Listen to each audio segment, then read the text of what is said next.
E poi volevo farti notare che Massimo Modugno da seduto è alto come Pupo in piedi. Come puoi vedere. Noi abbiamo, attenzione, Senti, ma per il momento di dare spazio ai giovani bravi, abbiamo qua Principe e Socio, che secondo noi sono stati i più bravi a Sanremo nelle loro E categorie. hanno fatto anche una bella figura ieri sera al Cremlino, ti Anche al ricordi? Cremlino vi ringrazia molto Meneguzzi che è qui in studio. Meneguzzi ti ringrazia molto. Chi è?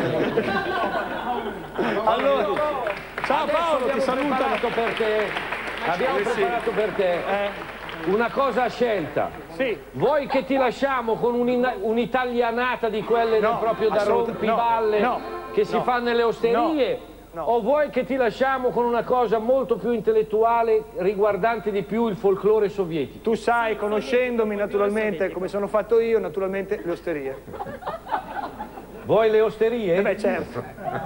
Vabbè, tanto ragazzi è la Fai stessa. quello che vuoi, è la quello che E stessa. poi è un po' lo stesso finale che Ero facciamo sicuro, sempre. Enzo. Oh, Che tristezza, che tristezza, che tristezza. Che tristezza, una tristezza. Che tristezza. Si sta